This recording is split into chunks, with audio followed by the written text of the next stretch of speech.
started, thanks for everyone for attending today, and thanks to AHA for hosting this.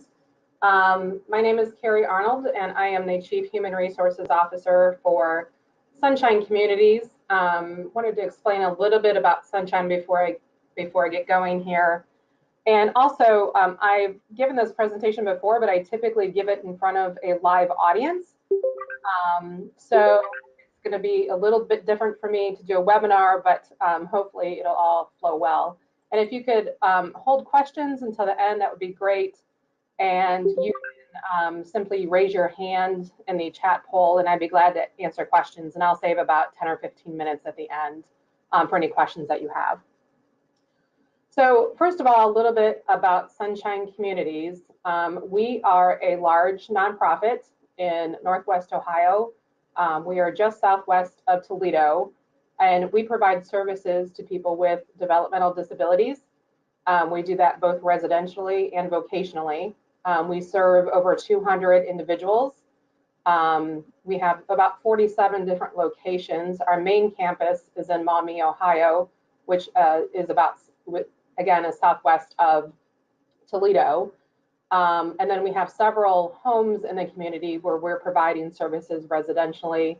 And then we have many vocational sites, including a barn and a greenhouse and a coffee shop and an art studio and all kinds of fun things.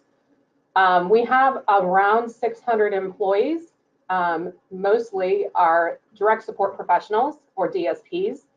So the DSP's main, their job is to help our individuals get through their day. So it could, we have individuals who are pretty high functioning who maybe just need help a few hours a week with grocery shopping or check balancing, like that. And we also have individuals who are completely dependent on our DSPs and count on them to get them dressed and help, help them eat meals and pretty much do everything. So we have a wide range of services that we provide.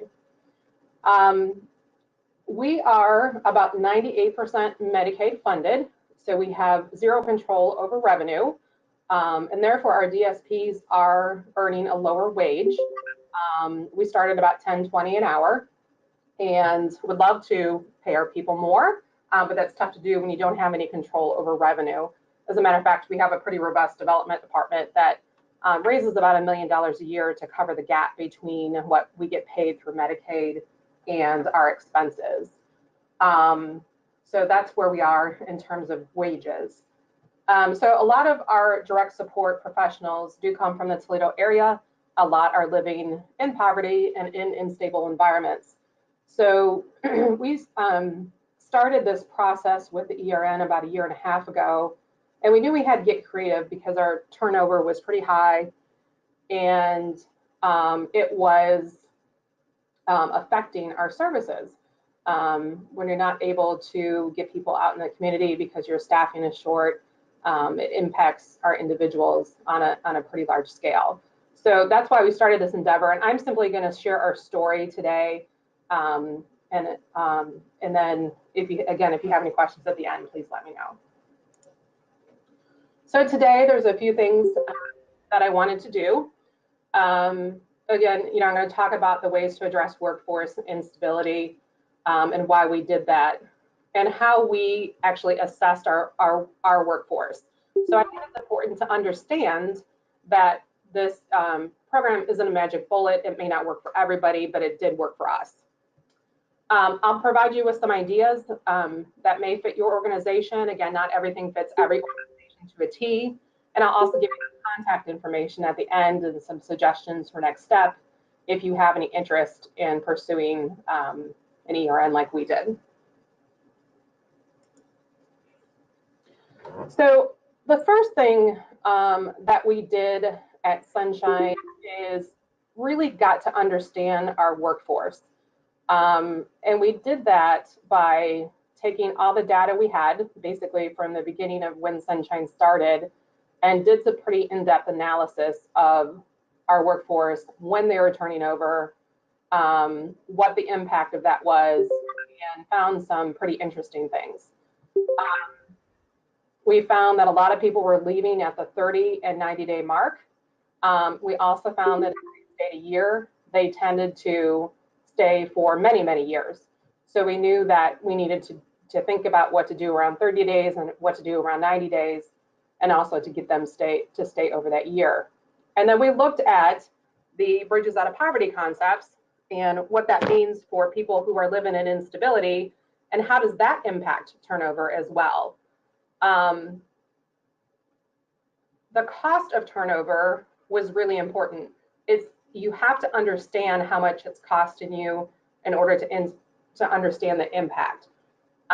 Ruth Wyrick has a great section in her book that talks about how to calculate turnover. There's also some resources out there on the SHRM website, the Society for Human Resource Management, that will help you calculate your cost of turnover. But we looked at everything, all the hard costs, like what does it cost to put an ad out there? What does it cost to do a drug screen? What does it cost to do a physical? Things like that. We looked at the softer costs, lost productivity because our managers are having to fill shifts and they're not managing. We looked at cost of our hiring manager. So we really looked at everything.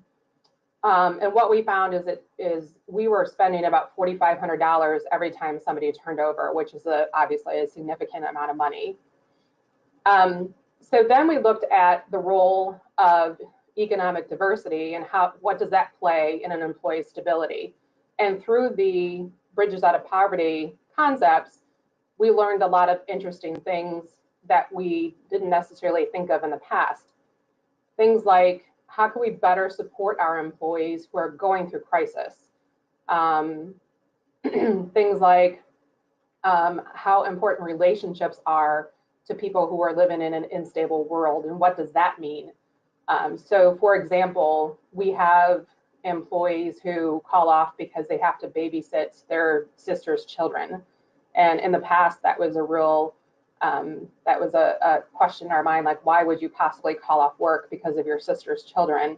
And through these concepts, we're able to understand that it's because people who are living in instability are relationship-based, and they know that if they take care of their sister's children today, that their sister is going to do them a favor tomorrow. And that's just how the world works. So being able to understand that put things in perspective for us and how we are managing our workforce. I'm also going to assume that a lot of you in the audience are familiar with the bridges concepts. If you're not, I'm sure AHA could give you some resources for that and connect you with some ways to become familiar with the audience, with the concepts. But I'm not going to go through those concepts specifically today because I'm assuming that. So there's employers have what I call traditional and non-traditional approaches to benefits. Traditional, things like medical and dental, and gosh, if we just provide, training, our employees will get it and they'll stay longer in those kind of concepts. And what we found is those things just weren't working. We provided some training on things to, improve your finances and eat healthier and all of that good stuff. And what we found is people just weren't responsive to it because we weren't getting at the right things. We weren't giving them the tools to be able to eat healthier, for example. We weren't giving them the tools to be able to figure out their finances. We were just telling them that it needed to get better. So that wasn't working with our workforce, and a big part of that reason is because they were living in instability. So the ERN that we chose to be a part of, and for those of you who aren't aware, it's Employee Resource Network. We made a decision to engage in establishing that ERN. Now, I will say that we were a part of a grant that was awarded by the state of Ohio called the HBC grant, the Healthier Buckeye Council grant, in order to establish our ERN. That was tremendously helpful in terms of financial resources. At the time, we would not have had the financial resources to jump into this endeavor, but because of that grant, we were able to, and we were very grateful for that. But there are other resources out there available, so I just wanted to throw that out there. But The other thing I wanted to talk about is, in order for this to be successful, this can't be a fly-by-night type of approach. We originally started out our ERN with 8 providers. We are down to 6 this year. 2 decided not to kind of re-up for this year. They didn't see the benefit that we did. And in my opinion, they weren't all in. You have to be committed to this long term. This is not something that you're going to engage in and see results within a few days. You're not going to see results maybe within a few months. We started really seeing significant results, I would say, within 6 months. And then within a year, it really became clear that this was the right avenue. So again, you have to be committed, and you have to be committed from the top down in order to make this happen. So what is an employee resource network? ERNs were started in the Michigan area, and there are several up in Michigan. We were the first one in Northwest Ohio, and now you kind of see them popping up all over the place. And essentially what it is multiple employers coming together to create a joint venture. Because there's multiple employers, you're able to share costs, and you're able to share resources, and you're able to provide these benefits that likely you would not be able to provide on your own. So the entire objective is to retain and engage your workforce, and that has happened for many of us. And I just for a minute wanted to talk about that the network part of an ERN is so important. A lot of people, when they hear about the specific things that we're doing, think to themselves, well, gosh, I could probably do this on my own, and it would be cheaper and easier. But that network has enabled us to do some things creatively that we would not have been able to do on our own. For example, we have a transportation problem in Northwest Ohio. Our public transit does not come out to the areas that we need them to. They don't run 24/7. We have shifts. We run 24/7, 365. And all of the providers were saying the same thing. People were having a hard time getting to work. They're having a hard time affording a good, reliable vehicle. And that was causing them challenges and also causing people to turn over. If I had gone to our local regional transportation system and said, look, I have about 300 employees who are interested in this, they may or may not have engaged with us. However, myself and a couple of other representatives from the ERN were able to go to them and say, look, we have 1,200 employees who are interested in expanding your area and expanding the times that you are providing transportation. They then met us at the table, and we're currently talking to them about doing just that. So that's the power that you get in that network that you would not necessarily get on your own. And I think that's really important to understand. The other thing that the ERN has led to is a real partnership with government agencies, other nonprofits, other private agencies, so that we are getting the best resource pool available that we can get. So as a part of this, I've become a member of the Impact Coalition, which is an organization in Northwest Ohio that is a combination of business leaders, faith, county, city, attorneys, you name it, that are all working together to help people who are living in instability. So that's an important piece as well, as I'm not only just working on this through Sunshine, but also working on this through my community. And I think that's an important and also attests to the commitment that we've had along the way. So Sunshine and the other providers that are in our ERN got together, and the HR folks are basically the board of directors. We meet monthly, and we had come up with this logo and name called Earn Success. So that is the name of our ERN. And when you establish an ERN, that's kind of the fun part, is you get to build this from the ground up. And there's all kinds of different examples out there. of different logos and different titles and things like that. And a matter of fact, I will talk about this a little bit later, but if you go to the ERN USA website, which is ern-usa.com, you'll see a lot of examples of different ERNs and kind of what they look like.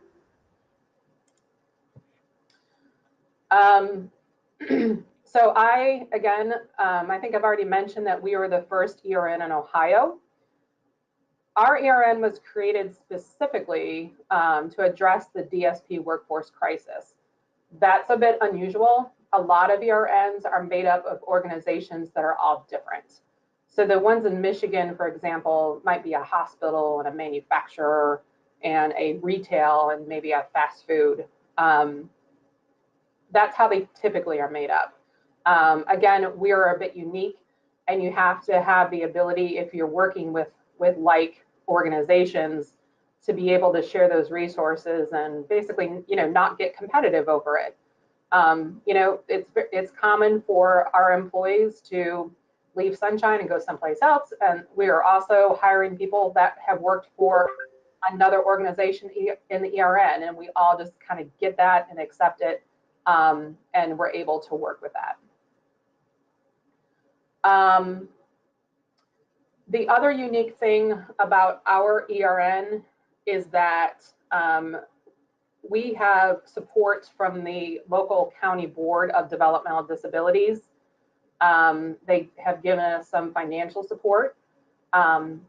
They have done that because, again, their goal is to support providers, and their also goal is to address the DSP workforce crisis. So they've been very helpful to our ERN and provided a lot of resources. They also house our success coach. She works for the board of DD. Again, I'll talk about that a little bit more detail in a second, but that's unique in our ERN that a lot of others don't have. And I've already talked about the shared resources, so I won't spend a lot of time on that. So the first thing that we launched when we got into this endeavor is getting all of the administrators, basically our managers and above, trained in Bridges Out of Poverty. It was really important that everyone understood the concepts so that we were all thinking a bit differently and kind of shifted the way we were thinking and shifted the way we are managing in order to help our employees and to help them stay successful on the job. This, again, has not been an overnight endeavor. We have around 80 members of our management staff that we have trained to date, and that's taken a little over a year to get everyone into a day one training. We started with our top level leadership and have been kind of working our way down. And at this point, we have just about everybody trained that we intended to. Along the way, there was an opportunity for a couple of us through the grant to become certified trainers. So myself and one other person from Sunshine and another person from a different provider attended the certification training and became day one trainers. That was important, not only because we needed to understand the concepts really well, but also now we're able to provide some training within the ERN to make it more reasonable from a cost perspective going forward. So as a result of just this endeavor, just the having everyone train in Bridges Out of Poverty, our managers have really reported that they've shifted their management style. Now, we still have the same issues that everybody else has. We have employees with attendance problems. We have employees that can't pass a drug test. We have employees that are insubordinate. You name it, we've got it. That has not gone away. What our managers have done is, instead of being punitive, strictly punitive with employees, is we still do address disciplinary issues. However, we address it with our success coach. We also address it with asking a few more pointed questions. our managers are not just disciplining employees, but they're saying, hey, what's going on? Why are you late all the time? And, and typically the answer is I'm having trouble with daycare, or I'm having trouble with reliable transportation, or something else is going on. And they can have a real pointed conversation with that employee, and able then to provide them some resources so that they can get that problem fixed and stay on the job. This has certainly not negated our ability to implement, policies, but it has let employees know, and there's been a real shift for people to really feel supported. So it's not just punitive, but it's you're getting this discipline because we need to document this problem, but we also care about you and we want to help you fix this problem. So here's a resource that could help. That's been huge in terms of a culture shift for us. I think we've always had a good culture, but it's gotten a lot better because of that shift.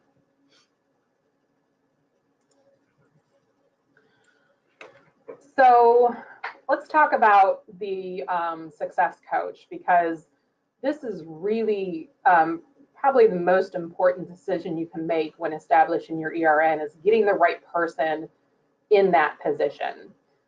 So our success coach, her entire job is to eliminate barriers to employment. So what the heck does that mean? So we may have an employee come to her and say, I work second shift. I cannot find daycare that extends into the hours I need. I have to leave early on the time to able to provide care for my children. Can you help? And the answer is absolutely. She'll connect them with some daycares that she knows that have extended hours. She has helped employees who have been homeless that we're not aware of, but because we have this resource and because our employees know it's confidential, they'll come to her and they'll tell them their story, and she has helped people find homes. She has recently worked with an employee who didn't have a working refrigerator in her home. So you can imagine the pain that would cause day to day by not being able to go to the grocery store and put your groceries away and come home and be able to cook a meal. So she was able to connect her with an organization that is giving her a refrigerator for free. So now that employee, again, can come to work and not have to worry about how she's going to make a meal that night because she didn't have a refrigerator. Those are just a couple of examples, but it's kind of anything goes at this point. And it's probably the most critical decision we made is who to put in that role. Myself and a couple other members of the ERN were on the interview process when we were interviewing the success coach. That was unusual because, again, this person is employed by the local board of developmental disabilities. That's the first time they brought anyone else in order to hire somebody, but we were able to do that successfully. Matter of fact, the first round of applicants that they had in, we all looked at each other and said, nope, this isn't the right person. So go back and do it again. And they did. And we found our success coach. Her name is Faith, which is a great name for a success coach, by the way. And Faith she had experience in our industry. So she experienced with people with developmental disabilities, which we felt was important. So she understood the DSP role. She also worked in a environment at a utility company where she was the person that people would call when they were having a hard time, they couldn't pay their bill, and were facing utility shut off. So Faith was the person who would help them figure out a way to get their bill paid and get their utilities turned back on. She also she grew up in poverty. So having that experience just helps her identify and be able to empathize and everything with the employees who are having that same, growing up in that same manner. So she was absolutely the perfect person. And again, critical that you do that. So our ERN members buy shares of her time is how it works. So there are, I believe, 10 different shares of time, or I'm sorry, there may be 12, and they're a half hour apiece. So I'm sorry, half a day apiece. And so we have some members that are very small, they have 50 or less employees, and they have faith for a half a day every other week, for example. We are the largest employer, so we have faith 2 days a week, every single week. So each employer comes together and decides how many shares that they would like of the success coach, and then they're divided amongst the employers. There's some time built in there for her for office type work, because one of the things she does is she provides a lot of data back to the ERN members every month, so we know what she's spending her time on. And it's also important that all the ERN members are understanding and flexible when it comes to her time, because if there's, quite frankly, if she's supposed to be at Sunshine on a Monday afternoon, but there's a crisis at another provider, I absolutely do expect her to go attend to that crisis if there's somebody else that needs her more, and vice versa. We've all just sort of agreed that that's the way it should be. We use Faith quite a bit as a management tool. So we do mandatory referrals to employees that can either come from HR, it can come from the manager. And typically what we say is we'd like you to visit the success coach, for example, maybe 3 times out of the next month. Faith will simply report back that that employee has visited her at least 3 times. She doesn't tell us what the visits were about because everything is completely confidential. So we don't even want to know what the visit's about. We just want to know that they went, they visited, they invested the time, and then they got some help. An employee can also volunteer and say, hey, I need some help. We would never know it. They call Faith directly. They can call her, they can text her, they can email her and set up an appointment. Most of the time, she's here at our base facility, our campus, which is in Maumee, but if the employee isn't comfortable meeting her here, she'll meet him at a library or McDonald's or coffee shop or wherever. So she's very flexible with her time. She also does a fantastic job of helping the person understand that their issue isn't just an employment issue. So for example, we have employees who, one lady specifically came in on a second shift position and immediately wanted to bid into a first shift position because she didn't have childcare on second shift. And we don't allow our employees to bid for 6 months because we want them to get comfortable in that role before bidding out of it. So she kind of came in with an attitude in HR and said, threatened us, I'm going to quit if you can't change my shift. And like I said, just came in with kind of a chip on her shoulder, feeling like this was Sunshine's problem, not her problem. So we referred her to Faith. It was a mandatory referral through HR and said, she has some resources that can help you find appropriate daycare. So the only answer is not us changing shifts, but you can also find daycare. Faith was not only able to help her find daycare in second shift, she was also able to help her understand how her approach wasn't the best, and also that it was her problem. So when she came back into HR a couple weeks later and said, you know what, I got my problem solved, I found a daycare, and thank you, because I didn't understand how my approach was affecting your response. So that was really critical in that case in particular. She also does a great job of people are mandatory referred to her to get them to understand that you're not here as a punishment, you're here because your employer cares. They want you to be successful. So she, I can't speak enough about this role and how she helps employees. All right, let's move on to the next aspect of the ERN, which is getting ahead in the workplace. And many of you, if you're familiar with Bridget's concepts, have heard of getting ahead in the workplace. It's basically getting ahead in a just getting by world. However, it's specifically written for those who are employed and those who are in the workplace. And it's an 11-week course. It's 2.5 hours twice a week, so it's 5 hours a week that people have to commit to. However, we are so committed to this class and the impact that it's had on our employees. It's important that they get paid while they're there, so we do pay them. We also feed them. So sounds silly, but food tends to bond people and help in forming relationships and all of that good stuff. So that's been important as well. We had in our ERN 4 classes last year. Sunshine specifically graduated 23 employees. There were 35 employees who graduated throughout the ERN. This year, because our grant expired at the end of the year, our grant paid for those classes last year, we don't have the funds necessarily to continue these classes. However, our Sunshine Foundation granted us some money to start a 4th class. That is currently going on now, which will graduate in June, and that's a full class. The maximum amount is 12 employees. These classes have been so impactful to people in ways that I could not even imagine. And what we kind of found out is that people were, they're great caregivers.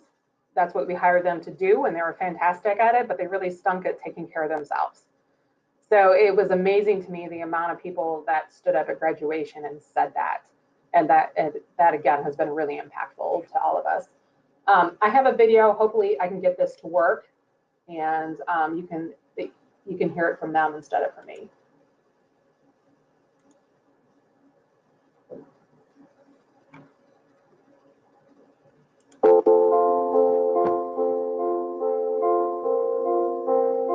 Getting ahead, it's not a program, but it's about a series of activities that we take people through like a journey.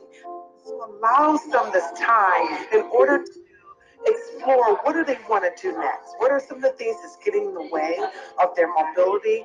But actually how to help them to create the kind of life that they want to have. And that's personal as well as professional.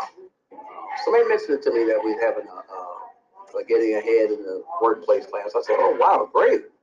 It'll be about, everyday life stuff, getting away from everyday job stuff.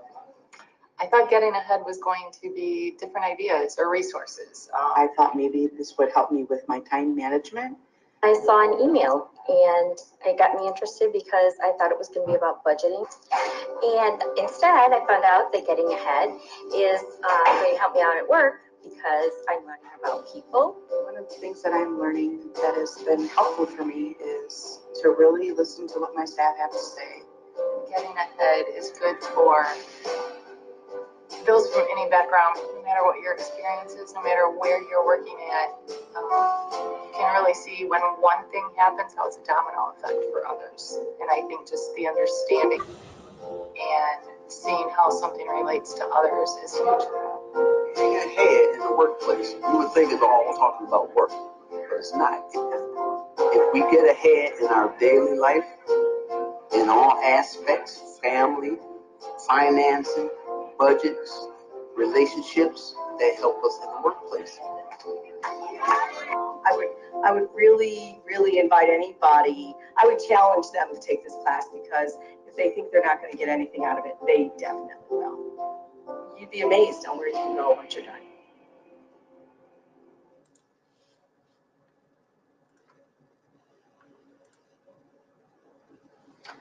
Okay, so pretty cool stuff.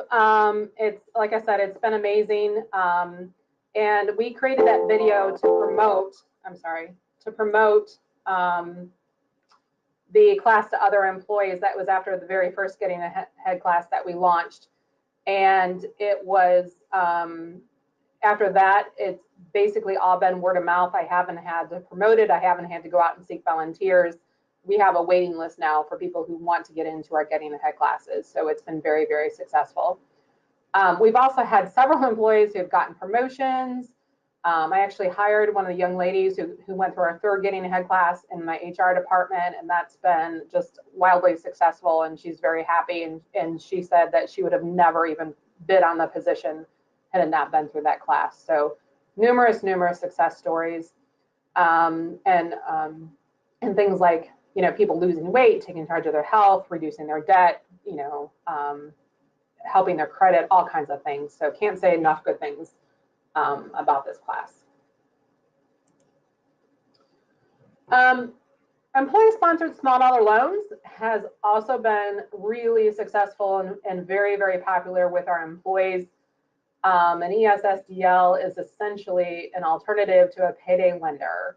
And if anyone's familiar with payday lenders, they're, you know, people can end up going to one of these lenders and end up paying 400 to 500% back on a small loan because they, if you can't pay the loan back, then they charge you more and more fees and more interest until all of a sudden you're in a hole that you can't get out of. So they're not a great product, but a lot of our employees ended up going to them as a last resort. So this is, again, an alternative to a payday lender. And we partnered with a credit union called Sun Federal Credit Union. And we began this program mid-January, and full-time employees can take a $1,000 loan. Part-time employees can take a $500 loan. They have to be here for 6 months and they have to be in good standing, and that's the only criteria. So there's no credit check in order to get an ESSDL. They pay it back through a payroll deduction. That's really important because it's tough to be late on a payment if it's paid back through payroll deduction. And therefore, it's also credit building. So a payday lender only reports negative credit. So if you go to a payday lender and you don't pay your loan back, they're reporting that to the credit bureau, which is impacting your credit even further. However, if you go to a payday lender and pay the loan back on time, they don't report that.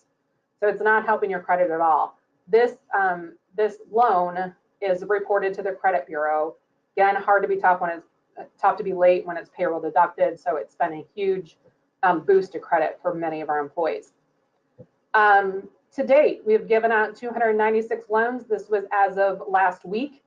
And I can tell you, we've given away 13 this week. So it continues to be very, very popular. $267,000 Sun has lent to our employees, and Sun has lent this money, not Sunshine. That's a clear distinction. We don't actually have to give out any money. We're just simply partnering with them. And then how it works is they pay the loan back through payroll deduction, and then they have to actually come in and stop that deduction to stop coming out of their check. So what happens is if they don't do that, that deduction goes into a savings account for them. And then their savings starts to build. So to date, our employees have built over $60,000 worth of savings, which is huge, especially for people living in instability. And I can name time after time of employees who come in and they perhaps want to take out a second loan for one reason or another. And they get a hold of Sun, and Sun says, hey, did you know you have $1,200 sitting in an account? Would you like to use that instead? And people are floored that they actually have money in a savings account they've never been able to save in their life. So that's been hugely impactful. The other, I think, important statistic is turnover within that group. So 296 loans, probably, and I don't have an exact number, probably about 175 employees, because we have had employees take more than one loan, have turned over, 8 have turned over out of that group. 2 have been voluntary. So we voluntarily only lost 2 people out of about 175 to 200 who've engaged in this program. So I think that that's pretty telling as well. So that, again, very, very popular and very, very successful within our ERN. So outcomes. Everyone wants to know kind of what happened to the organization, and obviously numbers are really important as well. So what Sunshine does is we don't actually measure turnover in a traditional sense. And the reason we don't is because turnover doesn't measure the health of your organization. So for example, if I work for the organization for a week and the person next to me works for the organization for 40 years and retires, and I work for a week and I quit, that is measured exactly the same in terms of turnover. So we look exactly the same. But when you measure survival, and it's how long people are staying at your organization, you really get a better sense of the health of it. So you get a better sense of how long people are staying, not just when they're leaving. So you can see on that graph, the top blue line there is our 30-day turnover, and the bottom red line is our 90-day turnover. And we started in 2014 measuring this statistic. And if we just look at 30-day, we were at 82%. So 82% of the people who started with us on day one were still here on day 30, is how that works. And then you can see we dropped a bit in 2015, dropped a little bit more in 16. And then about mid-16 is when we launched the ERN, and you can see the spike in survival that went from 82, dropped, and then went up to 87% in 2017. And we're still tracking to that number. I think at the last time I looked, it was about 88%. So we're been pretty consistent. And then if you look at 90-day, again, that's if you're employed on day one, who made it to day 90? And we started that number out at 62%, and throughout the years it went up to 72% after implementing ERN. So I can't specifically say that the ERN is the cause of the increase in survival, but I can say that it had to be a factor. It just doesn't make sense any other way because of the timing. So pretty cool stuff. So what that means in layman's terms is we had to hire 50 less people in 2017 than we did in 2016. And I talked about turnover at the beginning of the presentation. And I told you that our turnover was about $4,500 a person. That equates to about $225,000 in reduced cost that we didn't realize because we didn't have to hire so many people. That cost then, because we were able to save it, we were able to budget an increase for every single employee in 2018. So we're able to pour that money right back into our employees, which is a pretty cool story. And if you want to know specifically about turnover, it has helped produce a 10% reduction in absolute turnover.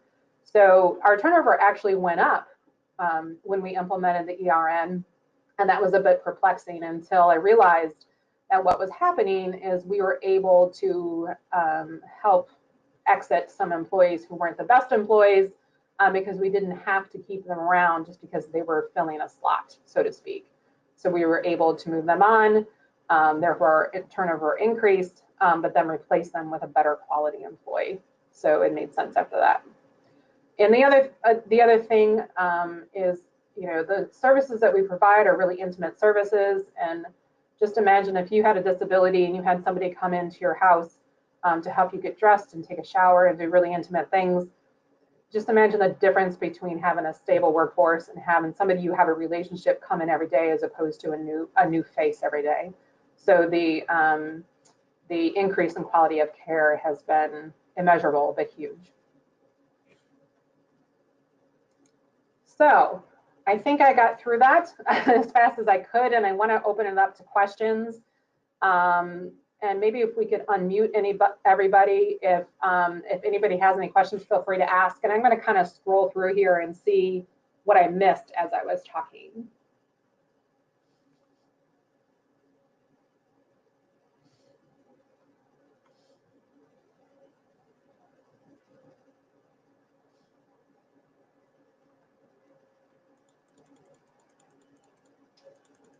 Okay.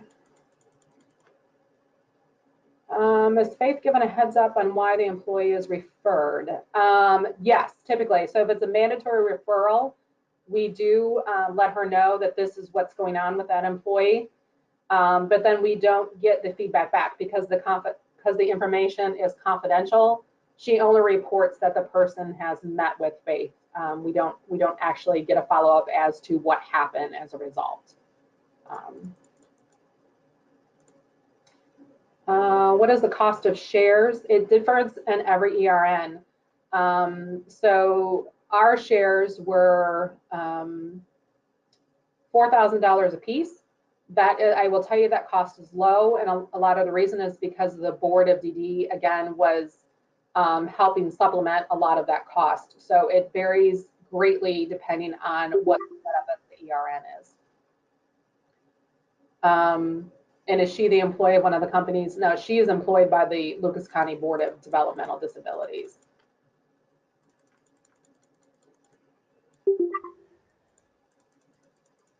Let's So we got a link to the Getting Ahead and trainings, and that's good.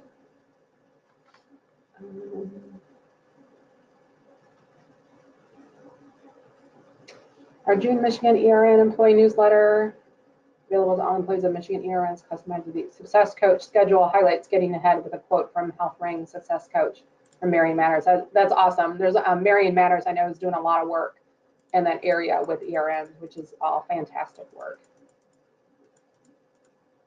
And what would be the best option when considering a loan program for employees to avoid debt? I'm not exactly sure what that means when considering a loan program. Again, we partnered with a credit union, and I think, you know, part of the best option for that was the fact that the payments were payroll deducted, so that you know, we only allow one loan at a time, not several loans, so they won't, you know, logistically they won't get into heavy debt because of the way that that's set up. All right.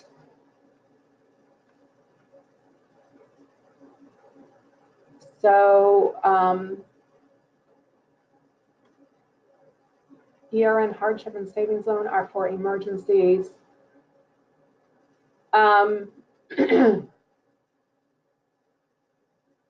Yeah, we don't ask the reason why people get an ESSDL. Typically, yes, that is correct. However, we don't ask the reason. They simply just come in and fill out some basic information, and the money shows up in their account about 24 to 48 hours later. So some programs are set up like that. For us, you know, again, we don't ask. We just know that they need the money, so we help provide that. And Peggy, I'm having trouble finding the way to unmute everybody. So if you could help me out with that, I would appreciate it. You're not gonna like leave, you're not gonna take it, you're not gonna leave that office torn up and screwed up for the next person. Like, you don't need to go there for the, like, just get through your day. So yeah, they still don't. Were there any other questions out there that anybody has that I could answer? Okay. I don't see any other questions, so thank you very much for everyone. I hope this was informative and you got something out of it. And again, here's my contact information. Feel free to contact me if you have any other questions. Thank you so much.